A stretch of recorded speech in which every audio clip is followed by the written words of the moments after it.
नमस्कार मित्रों, डिजी स्टडी में आपका स्वागत है।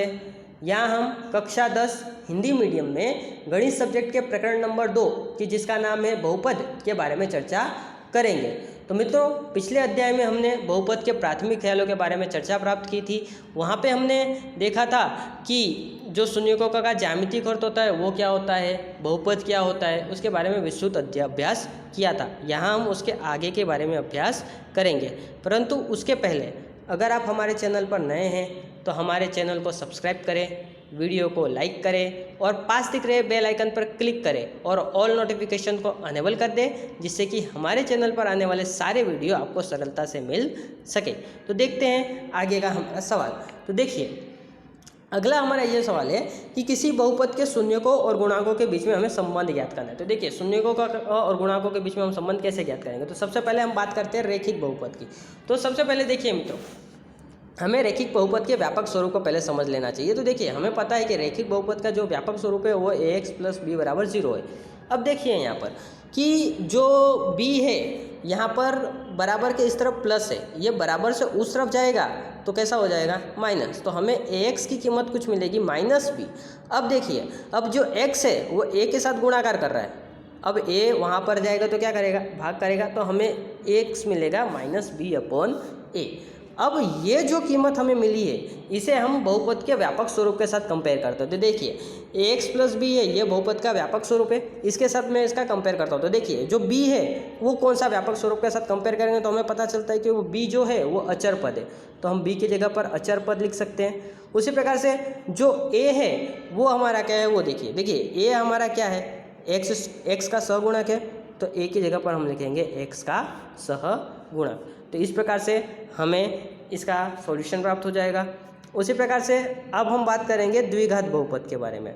तो मित्रों देखिए, जो द्विघात बहुपद है उसका सबसे पहले हम व्यापक स्वरूप को देखते हैं। तो देखिए, द्विघात बहुपद का व्यापक स्वरूप कुछ इस प्रकार से कि ax² + bx + c बराबर होता है 0। तो देखिए, अब हमें इसका क्या करना है कि देखिए, अब यह द्विघात बहुपद है, मतलब इसका अधिक से अधिक 2 शून्य होंगे। तो इसलिए हम मान लेते हैं कि इसके 2 शून्य कुछ अल्फ़ा और बीटा, ऐसे 2 शून्य हमें प्राप्त हो रहे हैं। तो सबसे पहले हम क्या करेंगे कि इन शून्यकों का पहले योगफल ज्ञात करेंगे और उसके पश्चात इन शून्यकों का हम गुणनफल ज्ञात करेंगे।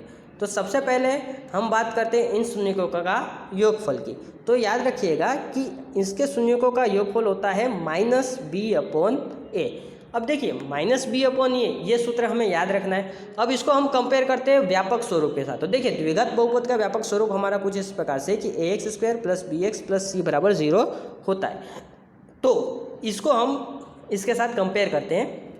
तो देखिए, यहाँ पर जो b है वो उसको देखते हैं। तो चलिए, b को हम व्यापक स्वरूप के साथ कंपेयर करेंगे तो हमें क्या मिलता है। तो देखिए, b की जगह b के किसका सहगुणक है, तो वो x का सहगुणक है, तो हम यहाँ पर लिख सकते हैं कि -x का सहगुणक। उसी प्रकार से जो हमें a है, a को कंपेयर करते हैं। देखिए, a है वो व्यापक स्वरूप में देखिए वो किसका सहगुणक है, वो x² का सहगुणक है, तो a की जगह पर हम लिख देंगे x² का सहगुणक। इस प्रकार से हमें शून्यकों का योगफल प्राप्त होगा।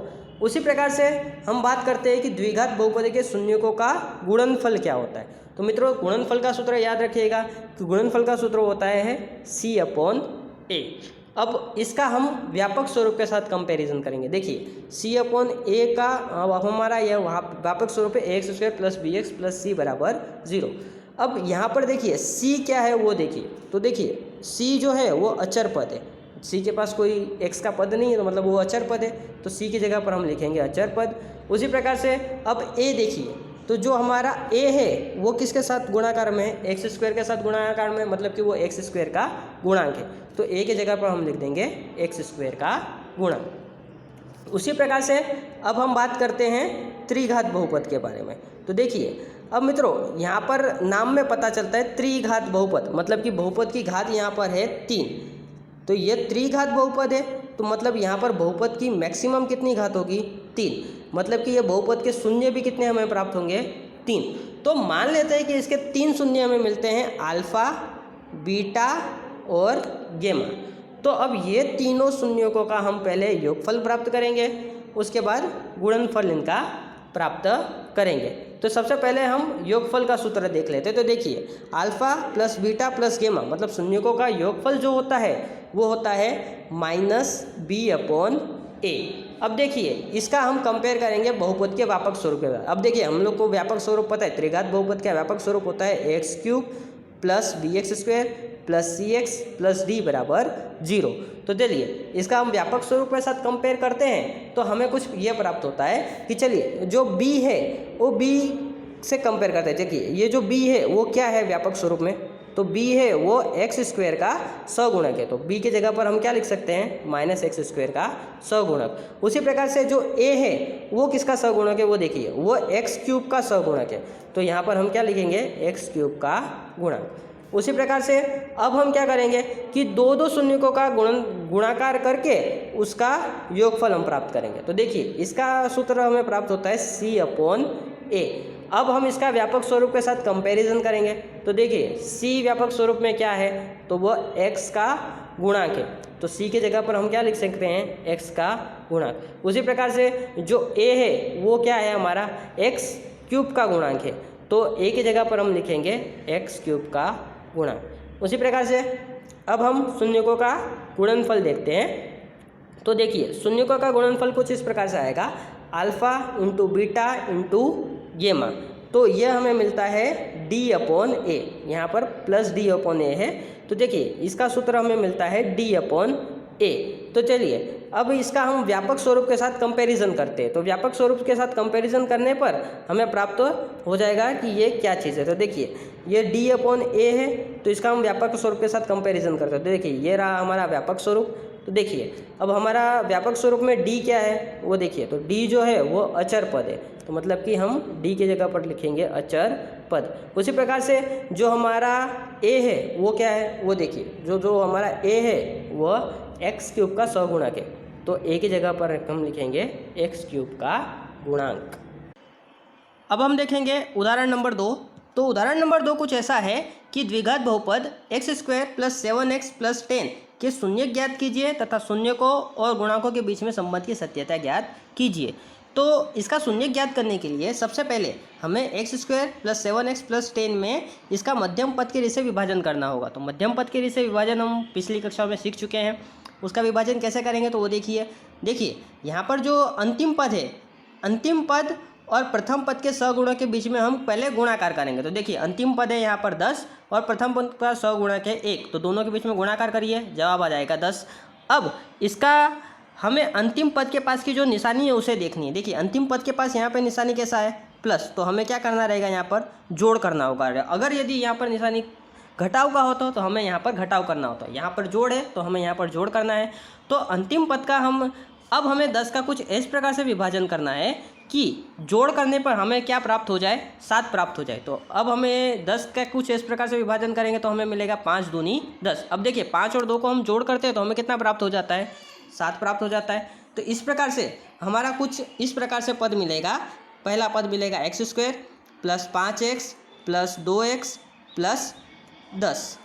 अब यहाँ पर हम x को कॉमन निकाल लेते हैं। तो देखिए x को मैंने कॉमन निकाल दिया तो x² में से एक x गया तो यहाँ पर बचेगा x, और यहाँ पर x तो निकाल दिया तो बचेगा खाली क्या है, यहाँ पर 5। उसी प्रकार से यहाँ पर दोनों में क्या कॉमन है, 2 कॉमन है। उसी प्रकार से क्या बचेगा यहाँ पर x + 5। अब देखिए दोनों में से x + 5 कॉमन है तो x + 5 को एक बार मिलेगा और x + 2। इस प्रकार से हमें 2 गुणनखंड मिलेंगे, एक मिलेगा x + 2 और दूसरा मिलेगा x + 5। अब इस प्रकार से अब हमें एक बार x + 2 को शून्य ले लेना है और एक बार हमें x + 5 को शून्य ले लेना है। तो x + 2 को हम शून्य लेंगे तो देखिए यहाँ पर 2 प्लस है, वहाँ पे जाएगा तो हो जाएगा माइनस, और यहाँ पर 5 प्लस है, वहाँ पे जाएगा तो हो जाएगा माइनस। तो हमें 2 शून्य मिलेंगे, -2 और एक -5। तो अब हमें 2 शून्य मिल चुके हैं। अब ये शून्यकों का योग करना है। तो चलिए तो -2 और -5 का योग करिए। तो चलिए -2 हो गया। अब प्लस माइनस क्या होता है, माइनस होता है, तो -5। चलो माइनस माइनस प्लस, तो -5 में -2 जोड़िए तो हमें मिल जाएगा -7 और बटे में होगा 1। इसको हमें सूत्र के साथ कंपेयर करना है। तो चलिए हमारा सूत्र कौन सा है, तो हमारा सूत्र आएगा x का गुणांक और ये आएगा एक्स स्क्वायर का गुणक। उसी प्रकार से अब इनका गुणनफल हमें ज्ञात करना है, तो क्या करेंगे, -2 और -5 का गुणनफल निकालेंगे। तो -2 गुणा -5, चलिए माइनस माइनस हो जाएगा प्लस, और 5 दूनी होता है 10, तो 10/1 मिलेगा। अब इसका हम सूत्र के साथ कंपेयर करेंगे तो हमें प्राप्त होगा, यह जो 10 है वो क्या है, हमारा अचर पद होगा, और 1 है वो हमारा क्या होगा, एक्स स्क्वायर का गुणांक होगा। उसी प्रकार से हम उदाहरण नंबर 3 करेंगे। तो देखिए उदाहरण नंबर 3 में क्या दिया है कि बहुपद एक्स स्क्वायर -3 के शून्य ज्ञात कीजिए तथा शून्य को तथा गुणांकों के बीच में संबंध की सत्यता को ज्ञात कीजिए। तो देखिए यहाँ पर हमें सबसे पहले देखिए हमारा जो 3 है, 3 को हम लोग √3 गुना √3 भी लिख सकते हैं। मतलब कोई भी संख्या हो, जैसे कि 4 हो तो 4 को हम लोग क्या लिख सकते हैं, √4 गुणा √4, दोनों का मतलब क्या होगा, सेम ही होगा। तो हमें यहाँ पर 3 की जगह पर हम क्या लिख सकते हैं, तो सबसे पहले x है तो x की जगह पर एक्स स्क्वायर माइनस, अब 3 की जगह पर हम लोग √3 का स्क्वायर भी लिख सकते हैं। तो देखिए हमें कुछ ऐसी संख्या प्राप्त हुई, एक्स स्क्वायर माइनस √3 का स्क्वायर। अब हमें याद है कि वो कौन सी संख्या है, तो चलिए हमें याद है कि देखो प्रथम पद स्क्वायर माइनस दूसरे पद का स्क्वायर और बीच में माइनस की निशानी हो तो उसका गुणनफल हमें क्या प्राप्त हो जाएगा, a - b और a + b, तो यह हमें गुणनखंड प्राप्त होगा। तो उसी प्रकार से यह इसका भी हमें गुणनखंड क्या प्राप्त हो जाएगा, x + √3 और x - √3, ऐसे हमें 2 गुणनखंड हमें प्राप्त होंगे। अब एक बार हमें x + √3 को बराबर 0 ले लेना है और एक बार x - √3 बराबर 0 ले लेना है। देखिए प्लस वाले में हम उसको वहाँ पे लेके जाएंगे तो हमें क्या प्राप्त हो जाएगा, x बराबर -√3 प्राप्त हो जाएगा। उसी प्रकार से यहाँ पर -√3 है, वहाँ पर जाएगा तो कैसा हो जाएगा, प्लस, तो x बराबर +√3 प्राप्त हो जाएगा। मतलब कि हमें 2 शून्य मिलेंगे, -√3 और +√3। अब हमें क्या करना है कि शून्यकों का योगफल और उसका गुणनफल ज्ञात करना है। तो चलो शून्यकों का योगफल हमें मिला है, चलिए +√3 और -√3, चलो प्लस माइनस माइनस √3 में से √3 जाएगा तो हो जाएगा 0, 0/1 हो जाएगा। मतलब कि जो हमारा x का गुणांक है वो कैसा होगा, 0 होगा, और एक्स स्क्वायर का गुणांक है वो होगा 1। उसी प्रकार से शून्यकों का गुणनफल हमें ज्ञात करना है, तो +√3 और -√3 के बीच में गुणाकार करेंगे। तो चलिए √3 और √3 का गुणाकार करेंगे तो हमें पूरा 3 प्राप्त हो जाएगा। तो यहाँ पर -√3 हमें प्राप्त हो जाएगा। अब 3/1, अब हमें पता है कि -3 है वो क्या है, अचर पद है, और यह 1 है वो क्या है, एक्स स्क्वायर का गुणा